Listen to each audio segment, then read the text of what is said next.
अगर दुनिया में किसी लड़ाकू विमान का नाम सुनकर बड़े बड़े देशों की धड़कनें तेज हो जाती हैं, तो वह है रूस का सुखोई सु-57। लेकिन अब बड़ी खबर यह है कि यही खतरनाक फाइटर जेट भारत के बेंगलुरु में लैंड कर चुका है। दरअसल कुछ ही दिनों में भारत में एरो इंडिया शो होने वाला था, जिसमें अमेरिका का F-35 और रूस का Su-57 हिस्सा लेने वाले थे। लेकिन चौंकाने वाली बात यह है कि शो से पहले ही रूस ने अपना 5वीं पीढ़ी का लड़ाकू विमान भारत भेज दिया है। अब सबसे बड़ी बात यह है कि रूस ने भारत को ऐसा जबरदस्त ऑफर दिया है कि अमेरिका तक चौंक गया है। रिपोर्ट्स के मुताबिक रूस न सिर्फ इस विमान को भारत को बेचने के लिए तैयार है, बल्कि इसे भारत में ही बनाने का प्रस्ताव भी रख रहा है। यानी अगर भारत कोई ताकतवर स्टेल्थ फाइटर जेट खरीदने का फैसला करता है, तो वह Su-57 ही हो सकता है।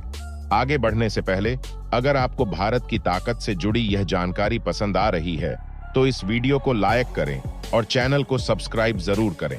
अब बात करें भारतीय वायुसेना की जरूरतों की, तो हमारे पास इस समय 42 लड़ाकू दस्ते होने चाहिए, लेकिन वर्तमान में केवल 31 ही एक्टिव हैं। अगर आपको नहीं पता, तो बता दें कि एक स्क्वाड्रन में 18 से 24 फाइटर जेट्स होते हैं, जो देश के अलग अलग हिस्सों में तैनात रहते हैं, ताकि किसी भी खतरे का तुरंत जवाब दिया जा सके।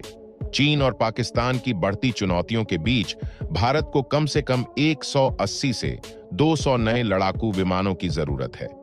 इसके अलावा हमारे पास मौजूद कुछ पुराने जेट्स 60 साल से ज्यादा पुराने हो चुके हैं और उन्हें जल्द ही बदलना जरूरी हो गया है। भारत AMCA प्रोजेक्ट के तहत अपने 4.5वीं पीढ़ी के लड़ाकू विमान बना रहा है, लेकिन इसमें देरी हो रही है।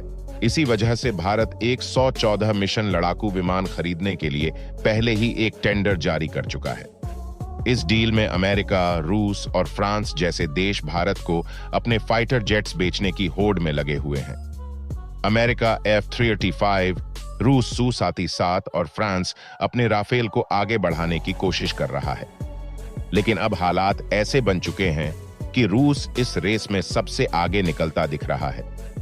एरो इंडिया शो में भारत के स्वदेशी डिफेंस सिस्टम्स के साथ अमेरिका और रूस के फाइटर जेट्स को प्रदर्शित किया जाना था, ताकि भारत यह तय कर सके कि कौन सा विमान उसकी जरूरतों के लिए सबसे उपयुक्त रहेगा। लेकिन अमेरिका के मुकाबले रूस ने बाजी मारते हुए पहले ही अपना Su-57 भारत भेज दिया, और यह जल्द ही भारत में उड़ान भी भरने वाला है। इस खबर ने दुनिया भर में हलचल मचा दी है। रूस सिर्फ अपने विमान बेचने की कोशिश नहीं कर रहा, बल्कि वह इसे भारत में बनाने के लिए भी तैयार है। रूस चाहता है कि Su-57 की प्रोडक्शन लाइन भारत में लगाई जाए, जिससे भारत को इस विमान की टेक्नोलॉजी भी मिल सके। इसके अलावा भारत की एक चिंता थी कि Su-57 पूरी तरह से स्टेल्थ नहीं है, क्योंकि इसका इंजन पुरानी तकनीक पर आधारित है। लेकिन रूस ने इस समस्या का भी हल निकाल लिया है। रूस ने Su-57 के लिए एक नया इंजन तैयार किया है, जो इसे पूरी तरह से स्टेल्थ बना देगा। इस इंजन को लगने में 2 से 2.5 साल लग सकते हैं, लेकिन रूस ने भारत के लिए इस प्रक्रिया को तेज करने की बात कही है, ताकि भारतीय वायुसेना को जल्द से जल्द यह अत्याधुनिक फाइटर जेट मिल सके। इतना ही नहीं, रूस भारत के AMCA फाइटर जेट प्रोजेक्ट में भी सहयोग देने को तैयार है। अगर भारत को किसी टेक्नोलॉजी या किसी पार्ट की जरूरत होगी, तो रूस उसकी भी आपूर्ति करेगा। कुछ रिपोर्ट्स तो यहां तक कह रही हैं कि रूस भारत को Su-57 की कीमत भी कम करने को तैयार है। पहले इस फाइटर जेट की कीमत लगभग 100 से 120 मिलियन डॉलर थी, लेकिन अब यह लगभग 78 मिलियन डॉलर के आसपास आ सकती है। यह कीमत अमेरिका के F-35 के बराबर है, जिससे यह देखना दिलचस्प होगा कि भारत किसे चुनता है। लेकिन हमारे अनुसार भारत को जल्दबाजी नहीं करनी चाहिए। जब तक यह पूरी तरह से स्टेल्थ और आधुनिक तकनीक से लैस नहीं हो जाता, तब तक हमें इसे लेने से पहले सोच विचार करना चाहिए।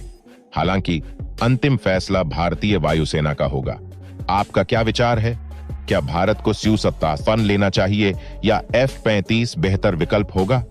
अपनी राय कमेंट में जरूर दें और इस जानकारी को अपने दोस्तों के साथ शेयर करें।